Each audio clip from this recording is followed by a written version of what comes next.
Good morning. I'm Lenise Collins, and this is SDG Update, brought to you from the SDG Media Zone here in New York.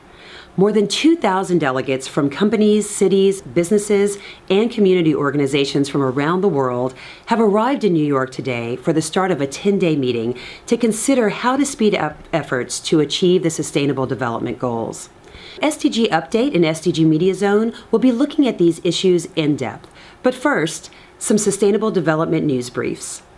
Poverty has fallen dramatically around the world in the last 2 decades. A new UN report found that the proportion of families living below the poverty line fell to 9.2% in 2017, down from 27% in 2000. But globally, conflict, climate change, and growing inequalities are taking a toll. After a prolonged decline, the number of undernourished people rose to 815 million in 2016. Conflicts, droughts, and disasters linked to climate change are considered the main causes. The 2017 North Atlantic hurricane season was the most costly ever, with economic losses attributed to 3 major disasters estimated at over $300 billion. In sanitation news, more than 2.3 billion people still lack access to basic sanitation services, and 892 million people continue to practice open defecation. UN Environment is continuing its campaign to reduce plastic waste. A 2014 UN Environment report found that the overall financial damage of plastics to marine ecosystems stands at $13 billion each year. More than 30% of the cost or damage to nature by plastics are due to the greenhouse gas emissions from raw material extraction and processing. African farmers will receive help from an innovative app to help fight the fall armyworm, a pest that first appeared in West Africa in 2016. It's now infecting millions of hectares of maize across sub-Saharan Africa and is threatening the food security of more than 300 million people.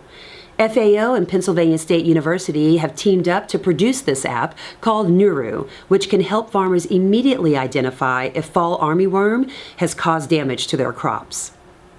With us here today to discuss the present progress on the SDGs is Shantanu Mukherjee, who heads the Policy and Analysis Branch at the Division for Sustainable Development at UNDESA. Mr. Mukherjee, thank you so much for joining us. Thank you for having me. Several years ago, countries enthusiastically adopted the SDGs. How would you characterize progress thus far? How are they doing? Thank you. Countries are putting in a lot of effort, and we see mixed results on the ground. There's a lot of mobilization, there's a lot of awareness, and there's a lot of very strong action. I think we need to step things up, we need to get more people engaged, and we need more dynamism to reach the results that we promised ourselves. Wonderful. And what are some concrete things that you see countries are doing to sort of achieve the goals? Some things that you've taken note of that are really working? That's a really good question. And we see a lot of strong efforts at coordination across the various kinds of people who will get the work done on the ground. You've probably often heard that the SDGs call for a whole of government and a whole of society effort. And so it's really quite different from earlier agendas. And we see a lot of mobilization along these lines and a real attempt to break down the silos and to work in a more unified way to get things done. We also see a deliberate attempt by countries to reach out to those who are likely to be left behind or who haven't benefited from earlier progress along many dimensions.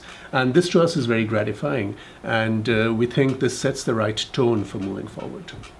That's amazing. It sounds like it's a much more inclusive process than processes that we've seen in the past, including reaching out.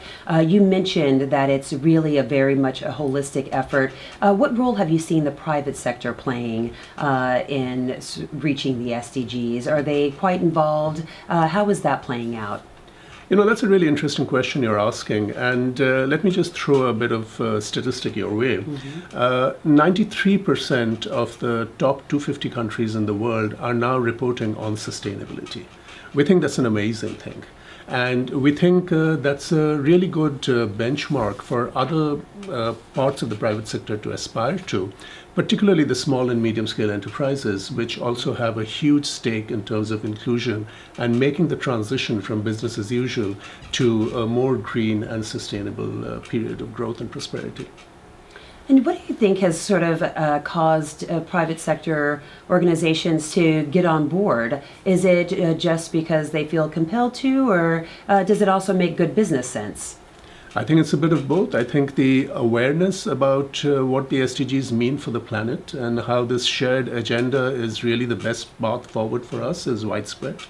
And also the transition to a greener way of existence is a huge business opportunity.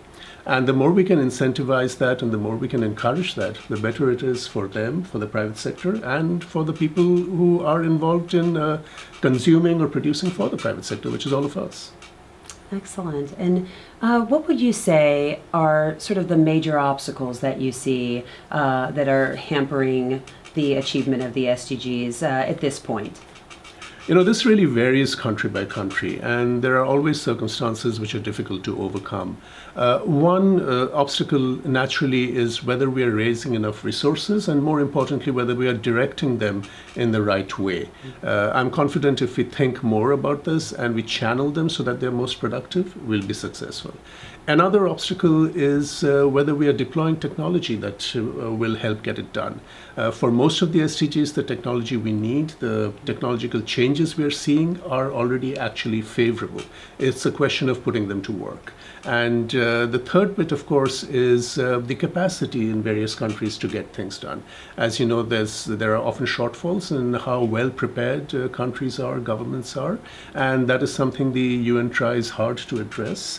And I'm confident that a combination of resources directed properly, technology deployed accurately, and the strengthening the ability of country governments and others to get things done will get us there. Excellent. Well, there's still a long road ahead to achieving the 2030 agenda, and it sounds as if all sectors have been mobilized to help reach that goal, and we'll be keeping an eye on how things are going.